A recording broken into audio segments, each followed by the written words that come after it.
Olá, olá, sejam bem-vindos ao canal. Se essa é a primeira vez que estamos nos encontrando, muito prazer. Eu me chamo Yuri Leite, sou consultor de investimentos e o vídeo padrão de hoje é a gente pegar aí conteúdos pela internet e fazer análise desse material para saber se é verídico, se não é. Também detalhar um pouco mais a fundo esse conhecimento para que vocês possam então aprender o conteúdo aqui de forma um pouco mais aprofundada. E a gente selecionou então 14 conteúdos lá do Instagram e a gente vai detalhá-los a fundo aqui para vocês. Antes da gente começar, já deixa aqui embaixo nos comentários se você tem algum conteúdo, algum post, link de internet, vídeo do YouTube que você gostaria que a gente analisasse, entrasse lá e trouxesse então um vídeo aqui explicando esse conteúdo um pouco mais a fundo. Sem mais delongas então, vamos partir então para o conteúdo, porque a gente tem muita coisa para destrinchar aqui para vocês hoje. O primeiro conteúdo que eu quero trazer aqui para vocês é esse Doctor versus Welder. Você comparar um doutor versus um soldador. E aí que ele quer considerar basicamente quanto de dinheiro essas duas pessoas teriam lá nos Estados Unidos, considerando os seus custos iniciais e intermediários aí durante a carreira e também o salário que cada um desses vai receber para ver quem vai ter mais dinheiro, quem vai ter menos dinheiro. E aí então ele traz aqui do médico versus o soldador. Percebam que pelo gráfico, o médico começa com uma despesa muito grande por conta da faculdade que essa pessoa vai ter que fazer, que é um custo bem caro. E esse financiamento ele vai sendo prolongado aí, porque você tem que dividir se você não tiver o dinheiro inicial.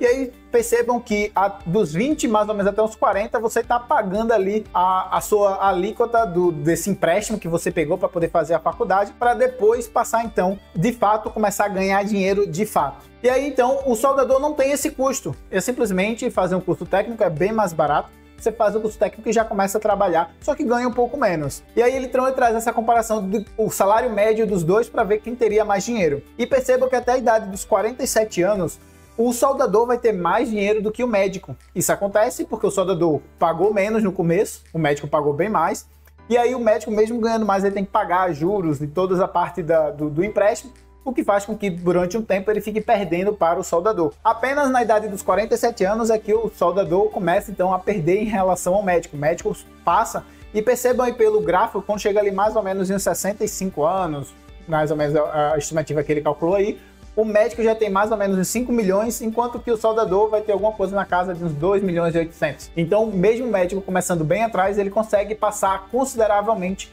o soldador. Isso aqui para mostrar para vocês que às vezes, você começar direto fazendo o seu curso do que você quiser trabalhar, vai valer a pena, às vezes não. Talvez faça mais sentido você começar trabalhando, por exemplo, como soldador, junto um patrimônio, depois vai trabalhar como médico, você não vai ter as taxas, os juros para pagar, porque você não vai precisar de financiamento, e essa curva vai diminuir consideravelmente, você vai conseguir acumular um patrimônio muito maior. Ou senão, você pode fazer aqui e tentar a sorte, né, ver se você consegue ganhar pelo menos igual à média, e a gente pode ver que também compensa, né? Um médico aí, então, conseguiu acumular quase 5 milhões de dólares. Não é um patrimônio ruim, é um patrimônio, inclusive, muito bom. O próximo post que eu quero trazer aqui para vocês é sobre a desdolarização. Vejam aqui que tem as reservas internacionais globais e ele traz desde 1900 essas reservas até o ano agora de 2023, que foi quando esse gráfico foi atualizado. Percebam que durante a maior parte ali, até mais ou menos 1987, 89, ouro era praticamente 50% das reservas mundiais. E aí, à medida que foi sendo cortado o ouro, né, o ouro foi sendo vendido dos bancos centrais, ele foi reduzido, e o dólar começou a aumentar consideravelmente. Contudo, se vocês forem analisar, desde mais ou menos 2016, 2017, a concentração de dólar foi diminuindo gradativamente. Ao mesmo tempo que, se vocês olharem lá em cima, o percentual do franco francês foi aumentando, meio que compensando ali a questão da dolarização, da desdolarização no caso, que foi diminuindo a quantidade de dólares. Muita gente fala que a China vai surpassar os Estados Unidos, que vai se tornar, o Yen vai se tornar a moeda, o Yuan, desculpa, vai se tornar a reserva mundial, mas na verdade não é exatamente isso que o gráfico mostra. Mostra que está havendo de fato uma desdolarização, mas que está voltando um pouquinho para o ouro e para outras moedas como o franco francês, que foi então sendo mais acumulado aí durante esse período. E aí eu deixei aqui a pergunta para vocês: estamos perto de uma derrocada do dólar ou não? É tudo uma narrativa aí para você ficar desconfiado com a moeda dólar e principalmente comprar Bitcoin, que se beneficia muito desse cenário onde o dólar não é mais confiável. Então fica aí a reflexão para vocês. Inclusive, se vocês tiverem a resposta, Deixe aqui embaixo nos comentários. O próximo post então que eu quero trazer aqui para vocês são as taxas dos ETFs. Eu já trouxe aqui para vocês alguns conteúdos mostrando que quando você paga uma taxa alta, acaba reduzindo drasticamente a concentração de patrimônio que você consegue acumular só por conta dessa taxa que vai sendo cobrada de você. E aí ele faz a comparação que se você tivesse um ETF que você não paga a taxa, um que você paga 0,1, um que você paga 0,5, um que você paga 1% e 2%. Considerando isso no prazo de 30 anos, que você vai investir tendo um retorno de 10% ao ano e que você vai fazer um aporte ali de $500 por mês. Se você não tivesse nenhuma taxa, você teria acumulado $1 milhão aqui pelas contas dele. Se você tivesse uma taxa pequena, 0,1, você teria de 980 mil. Se passasse para 0,5%, seria 900 mil. 1% seria 810 e uma taxa de 2% é 660 mil. Percebam que você perdeu praticamente 34% do patrimônio acumulado, se você não tivesse, né, comparando se você não tivesse a taxa, única e exclusivamente porque você pagou um percentual de 2% ao ano durante esses 30 anos que foram reduzindo ali drasticamente os ganhos que você ia ter, que você ia conseguir acumular durante esse período. Então, isso aqui é só para mostrar para você mais uma vez ter cuidado ao selecionar ETF, se esse for o veículo de investimento que você deseja se alocar, para dar preferência para ETFs que cobrem taxas menores. É muito importante que você faça isso não só dentro dos ETFs, mas outras taxas que vocês acabam pagando também, como corretagem, taxa de conversão de moeda, com assessor, enfim, qualquer outras taxas que você vai pagar que vai debitar da sua conta e vai reduzir, vai diminuir drasticamente aí o quanto que você vai conseguir acumular ao longo do tempo. O próximo post que eu quero trazer aqui para vocês é essa comparação aqui, mostrando se você tivesse investido na Berkshire Hathaway e ela fosse de um hedge fund, comparado com que ela agora, que na verdade é uma holding, né? Que o Buffett criou uma holding. Se fosse um hedge fund e cobrasse uma taxa de 2%, considerando um 20% sobre os ganhos acima dos resultados, que é a média que se compara e que se cobra lá nos Estados Unidos para os hedge funds, perceba que você teria um patrimônio acumulado aí de menos de 500 mil desde 1965, se você tivesse feito um único aporte lá em 1965. Enquanto que, do jeito que está agora, se você fizesse esse mesmo aporte, você teria acumulado um patrimônio de quase 4 milhões e 500 mil. Então, a diferença aí de 9 vezes, só e única e exclusivamente por conta das taxas que estavam sendo cobradas. Mais um post aqui que eu reforço essa questão de tomar cuidado com taxas que você está pagando. Tanto as taxas visíveis, né, dentro dos ETFs, dos fundos de investimento, quanto as taxas invisíveis, né, as taxas de corretagem, taxas de conversão de moeda, de pessoas que você contrata para lhe ajudar. Vê aí tudo, bota tudo na ponta do lápis para ver se faz sentido, se não faz sentido você está utilizando desses veículos aí que você está pagando uma taxa um pouquinho maior. O próximo post que eu quero trazer aqui para vocês é como que você deve investir baseado na idade. E aí ele traz aqui, se você está entre 20 e 30 anos, você tem que ter 5% em dinheiro vivo, 10% em ações e 85% em real estate, né, em casas, construções, essa parte voltada para a parte de construção. Aí de 30 a 40 você tem que ter os mesmos 5% de caixa, 65% de ações, 10% em real estate, 20% em bonds, que é tesouro direto lá dos Estados Unidos. Aí de 40 a 50 ele muda as porcentagens aí, como vocês podem ver, e de 50 a 60 muda novamente. E qual é a minha observação com relação a essa questão desse post? Primeiro, isso aqui está fazendo uma generalização muito grande. Tem gente que não aguenta ter volatilidade na carteira e vai ficar com medo, com receio, vai acabar vendendo. Essas pessoas não podem estar dentro desse perfil aqui. Perceba, por exemplo, a de 30 a 40 tem 65% em ações. Ações variam muito, tanto para cima quanto para baixo. E aí essa pessoa pode ficar medrosa e acabar vendendo quando cai e aí perder o dinheiro. Então já começa que esse post não está muito bem escrito, não está muito bem definido, muito correto, por conta desses percentuais aí, sem analisar e considerar o perfil de cada pessoa. Por isso é importante de você entender seu perfil ou contratar alguém que consiga entender o seu perfil. Existem diversos pontos, inclusive tem vídeo aqui no canal explicando como você entender o seu perfil, vou deixar o link aqui embaixo na descrição para quem quiser assistir, mas o ponto continua, tem que entender seu perfil para poder ver se isso aqui faz sentido ou não faz sentido. Além disso, existe um outro ponto, mesmo que isso estivesse correto, né, que você estivesse dentro desse perfil, percebam ali que de 20 a 30 você tem que ter 85% em real estate. Quando passa para 30 a 40, você tem que ter 10%. É uma diferença de 75%. E aí fica a pergunta, você comprou uma casa, chegou ali perto dos 30 anos, você precisa vender essa casa e já investir em ações. Como é que você vai fazer isso tão rapidamente? 75% do seu dinheiro vai estar em real estate, ou seja, 75% do seu patrimônio vai estar preso em coisas que são ilíquidas, que são difíceis de vender, de você converter de volta para a caixa. Como que você vai fazer essa conversão para botar em ações? Esse percentual está muito distante, está uma diferença muito grande.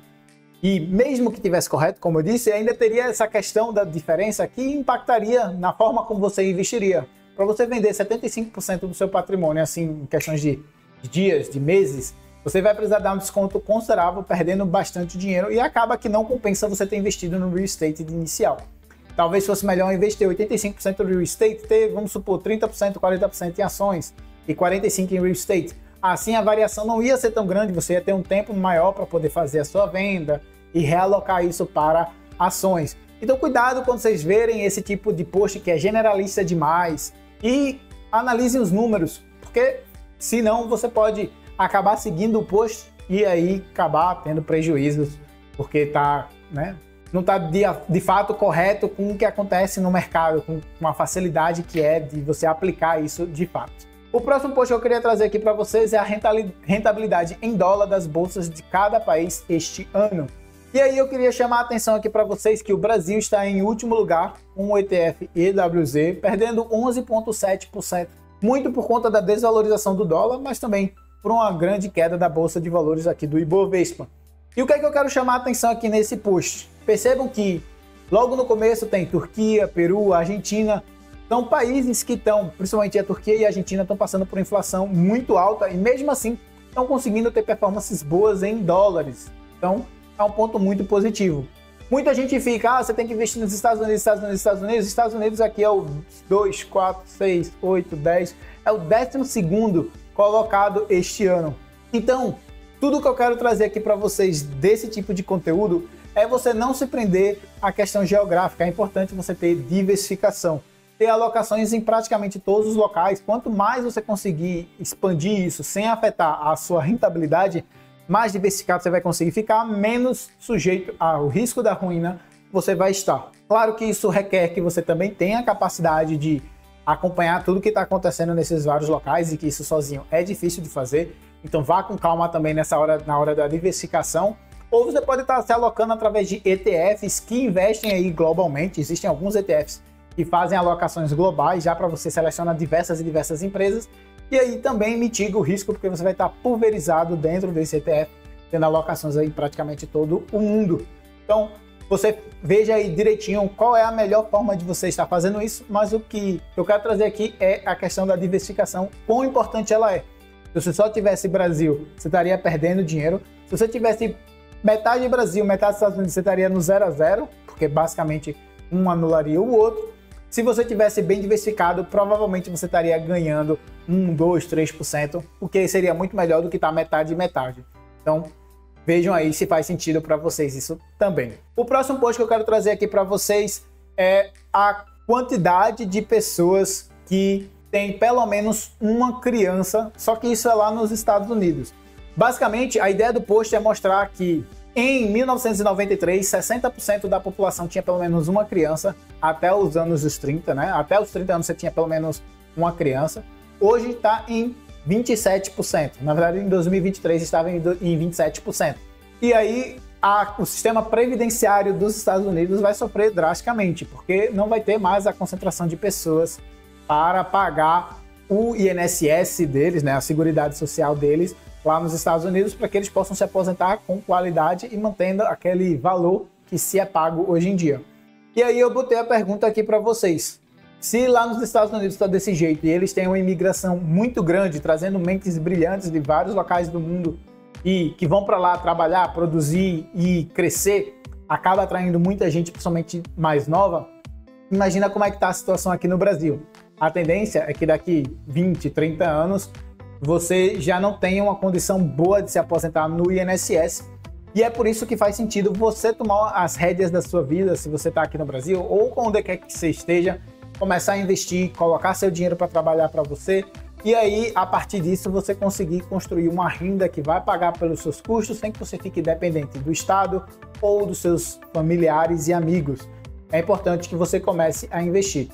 Se você precisar de ajuda para fazer sua carteira de investimento, para poder tomar esse pontapé inicial e montar essa carteira que faça sentido para o seu perfil, para suas metas e para os seus objetivos de vida, eu vou deixar o link aqui embaixo, onde você pode agendar um horário gratuito comigo para a gente poder conversar. E aí eu vejo se eu posso ou se eu consigo te ajudar a aprimorar, né, ter retornos melhores, aí se faz sentido contratar um consultor financeiro ou não. Tranquilo? Passando então aqui para o próximo post, eu queria trazer aqui para vocês um post que na verdade estava criticando a Gleisi Hoffmann, e aí eu quero trazer na verdade uma mudança aqui, uma outra análise sobre esse post. Gleisi Hoffmann fala: a Petrobras pagou mais de 400 bilhões em dividendos em apenas 3 anos, praticamente o valor da empresa. E aí a pessoa estava criticando ela e falando assim: imagina quando ela descobrir que só em 2023 a Petrobras pagou 274 bi para a União. E aí tem a notícia, né? Petrobras pagou 274 bi à União em 2023 com dividendo extra. E a reflexão que eu quero trazer aqui para vocês é a seguinte: muita gente fala que a função da Petrobras é pagar dividendos para o governo vai pegar esse dinheiro, vai usar esse dinheiro com projetos, infraestrutura, com dar para as pessoas mais carentes, com educação, polícia, enfim, vai fazer as suas alocações lá, e isso já é suficiente. Enquanto outras pessoas na verdade mais voltadas para a esquerda, elas falam que na verdade seria muito melhor para a economia se a Petrobras pegasse esse dinheiro e investisse em projetos dentro da própria empresa em outras áreas, né? A área de gás natural, a área de hidrogênio verde, a área de energia limpa, enfim, existem diversas áreas que ela podia alocar. E aí, com esse dinheiro sendo alocado dentro da empresa, faria a empresa crescer ainda mais, o que seria bom tanto para o governo quanto para os acionistas minoritários, como também seria bom para a população, porque teria mais empregos, mais pesquisa, mais desenvolvimento para o Brasil. E aí fica a pergunta para você: qual dos dois lados é o mais correto? Será que a função da empresa Petrobras ou qualquer outra que seja parcialmente estatal ou completamente estatal deveria simplesmente gerar lucro e pagar dividendos para o governo fazer a alocação? Ou será que ela deveria investir e se expandir para gerar esses rendimentos adicionais aí para a economia? Deixa a resposta aqui embaixo na descrição ou nos comentários, que eu quero saber a sua forma aí de pensar, como é que você acha que deveria ser a estrutura da empresa. O próximo post que eu quero trazer aqui para vocês é a regra dos 72. Existe uma função matemática, eu não vou explicar a lógica e tudo mais, mas para você saber o quanto tempo demoraria para você conseguir dobrar o seu dinheiro, basta você pegar 72 e dividir pelo seu rendimento anual médio. Então vamos supor que você consegue, por alguma forma do destino, ter 10% de rendimento garantido na Bolsa de Valores. 72 dividido por 10 dá 7,2. Significa que você demoraria 7 anos e 0,2 vezes 12 vai dar 2,4. Então ficaria 2 meses, enfim, em alguns dias, eu preguiça de calcular aqui. Você praticamente usa 7 anos e 2 meses para então chegar dobrar o seu dinheiro. Se você tinha 100 mil, você ficará com 200 mil. Isso é uma aproximação matemática. Se você colocar isso na sua conta para ver o quanto você vai precisar para dobrar o seu capital, você vai poder então chegar a esse valor aí também. Essa aproximação é uma das melhores fórmulas aqui da parte financeira, porque ela é muito engraçada, porque ela sempre funciona independentemente do número. É uma aproximação matemática aqui que a gente gosta de considerar. Agora, isso aqui é bem interessante para aportes que você faz e deixou lá até dobrar.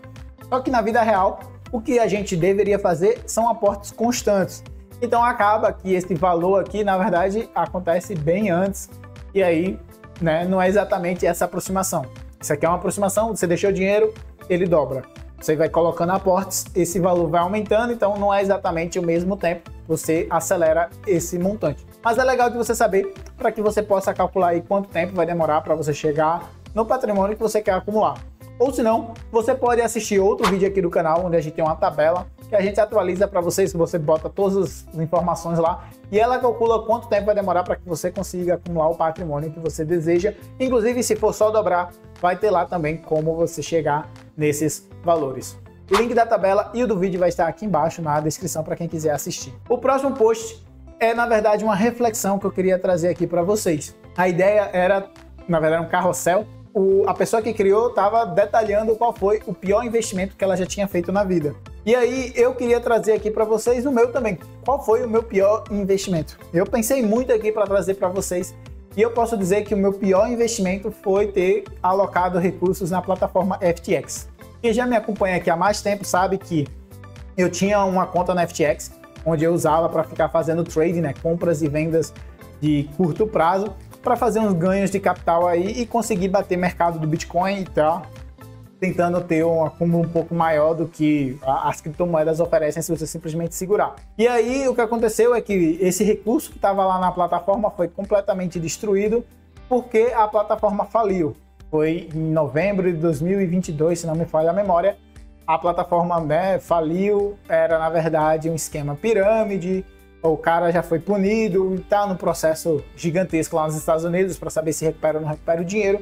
E mesmo que eu recupere o montante que estava lá, ou parte do montante que estava lá, porque eu não imagino que vai recuperar tudo, esse foi o pior investimento, porque eu confiei em mídias, eu confiei em pessoas do mercado, eu confiei na análise dos Estados Unidos, né, que o Sam Altman, que era o dono da plataforma da FTX, ele tinha contato com várias pessoas lá do governo, tinha registros e um monte de coisa, mas não tinha nenhum tipo de fiscalização dentro da plataforma, do que eles estavam fazendo, como eles estavam fazendo, e acabou que eu confiei demais. E esse foi o meu pior investimento, não pela perda total que eu tive, que não foi tão grande assim, tanto que meu patrimônio lá não era tão grande, mas por conta da questão da confiança, do aprendizado que eu obtive, por conta desse investimento, eu julgo como um dos meus piores investimentos, ou o meu pior investimento, mas que me trouxe bastante aprendizado. E aí eu convido você a deixar aqui embaixo nos comentários qual foi o seu pior investimento, para que a gente possa então conversar e estar aprendendo aí com as nossas análises do qual é o nosso melhor e pior investimento. Beleza? O próximo post que eu quero trazer aqui para vocês é o porquê que você ter um alto salário não é tudo isso que a galera pinta. Não é o mais importante ter um alto salário. Existe uma conta grande que você precisa fazer aí, várias considerações que você precisa botar para ver se faz sentido você ganhar mais ou ganhar menos, dependendo das condições de trabalho. Perceba que ele traz aqui dois tipos de trabalho, trabalho 1 e trabalho 2. O trabalho 1 você ganha 40 mil, o trabalho 2 você ganha 32 mil. Só que no trabalho 1 que você ganha mais, você tem que trabalhar 2 horas e meia mais, são 40 horas. Enquanto que no trabalho 2 você ganha menos, você trabalha 37,5. Só que o trabalho que você ganha mais, você tem que se deslocar por 1 hora para ir e depois 1 hora para voltar. Enquanto que o trabalho 2, que você ganha menos, são 6 minutos andando. Então não tem nem custo de financeiro e nem um custo tão grande de tempo. E aí ele faz a conta aqui, quanto que você ganha por hora. Considerando que você vai e volta 5 dias na semana, 2 vezes, você vai e depois você volta. Então você vai ter aí 10 horas gastas com a questão do transporte. Enquanto que do outro lado é apenas 1 hora. E aí, você trabalha 40 horas por semana, 40 com 10 dá 50. Então você está gastando 50 horas desse lado de cá para poder ganhar mais. Enquanto do lado de cá você está gastando 37,5, que é o que você vai trabalhar, mais 1 hora de transporte dá 38,5. Quando você faz esse rearranjo aqui da quantidade de horas por semana, multiplicado pela quantidade de semanas, que são 52 no ano, você vai ter 2.600 no que você ganha mais versus 2.002 no que você ganha menos. Quando você divide a quantidade que você ganha, dividido pela quantidade de horas gastas totais, você vai chegar aqui, o salário do maior, na verdade, é 15 pounds e 38, porque isso foi feito lá no Reino Unido, enquanto que o outro é 15 pounds e 98 por hora. Então, mesmo você ganhando menos, na verdade, no final você está ganhando mais, porque você tem mais tempo livre e você pode fazer outras coisas. E aí, isso aqui é só uma comparação simples, inclusive, a análise que você tem que fazer.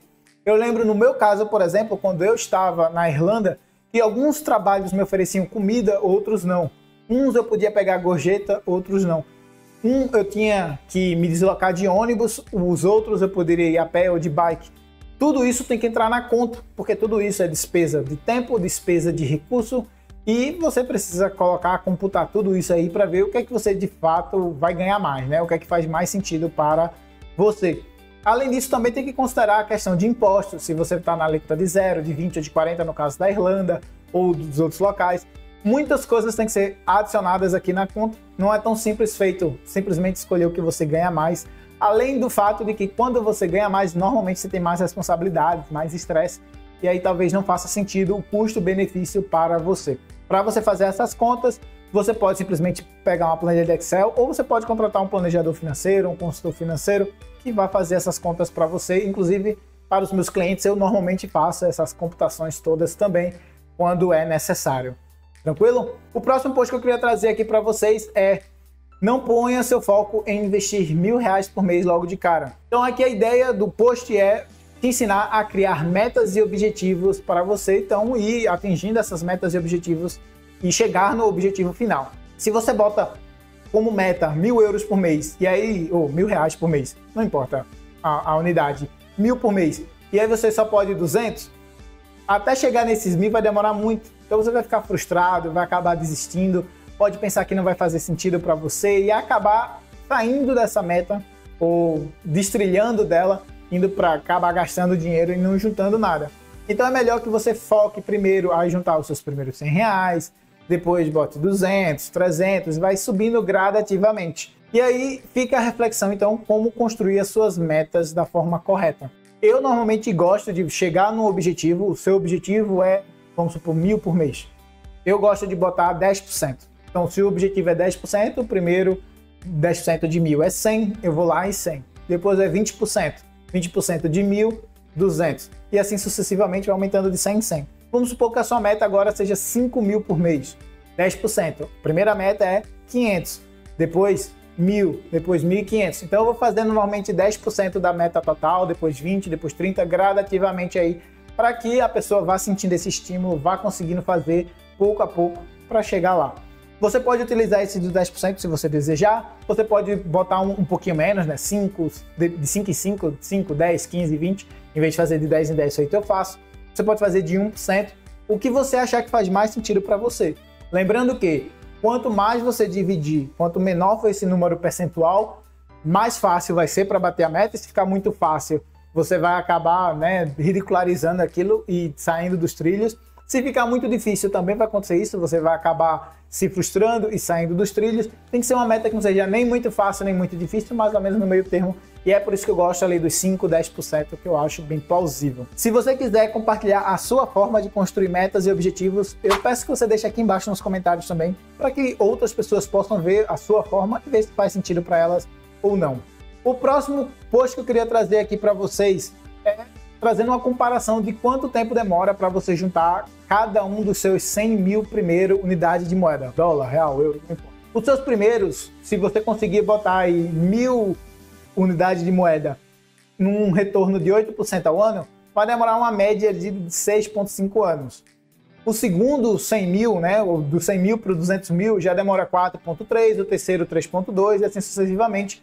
E perceba que ele traz essa informação bem legal aqui, que do quinto para o décimo, ou seja, dos 500.000 até 1 milhão da unidade de moeda que você queira acumular, vai demorar menos tempo do que os primeiros 200.000. Isso acontece porque quanto mais dinheiro você tem, esses 8% de rendimento que ele deixou fixo aqui, vai acumular cada vez mais.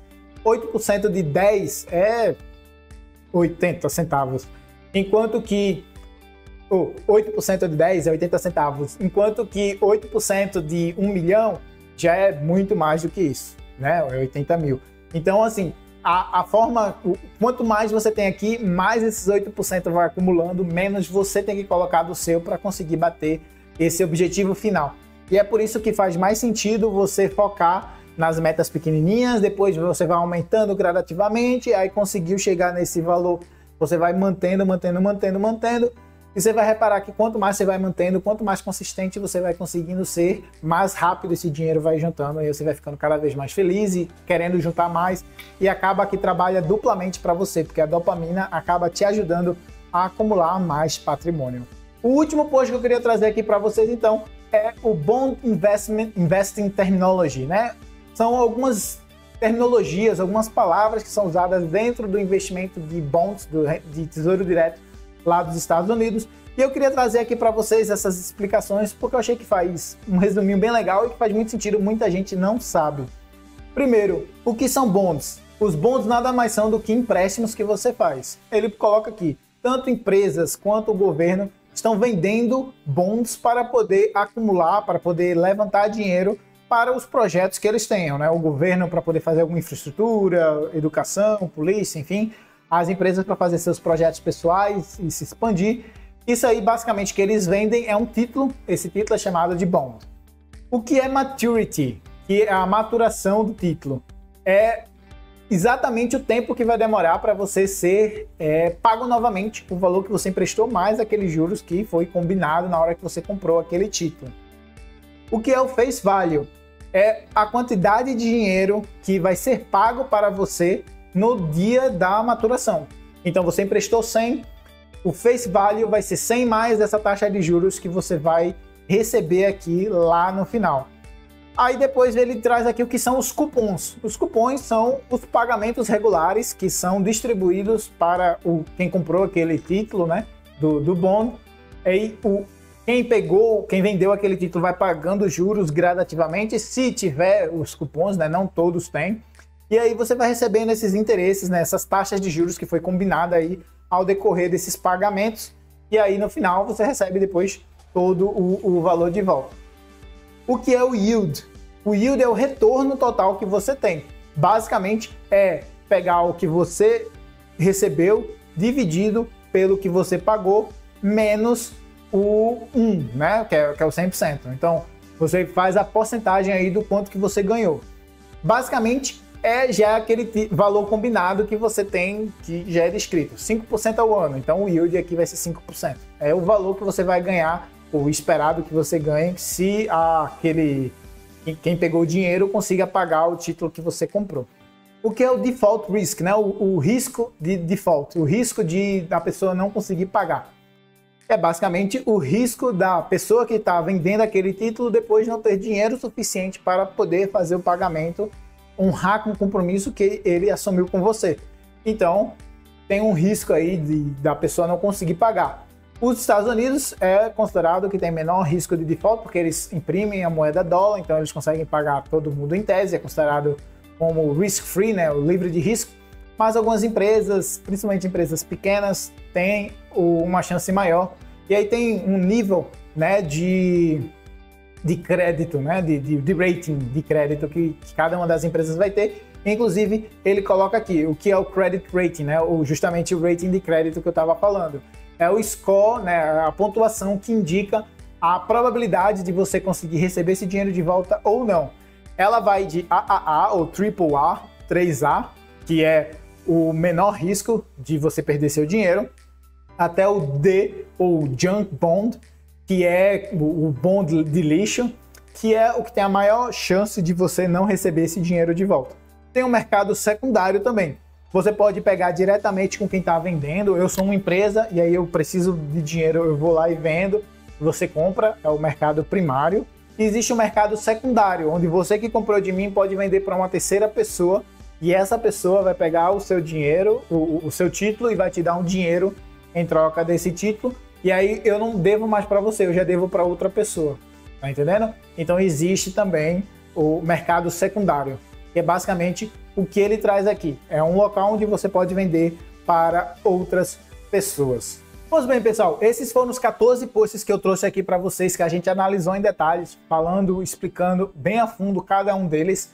Eu espero que vocês tenham gostado. Não se esqueça que, caso vocês tenham gostado, de deixar aquele seu like aqui embaixo, se inscrever no canal para acompanhar os nossos conteúdos semanais que trazemos aqui para te ajudar a aprimorar e melhorar a sua vida financeira. Também lembro que temos links aqui embaixo na descrição de diversos vídeos que com certeza vão agregar bastante aí na sua vida financeira, ou senão você vai poder assistir esse que vai estar aí na tela, que foi selecionado especialmente para você. Eu vou ficando por aqui, um forte abraço e te aguardo no próximo vídeo.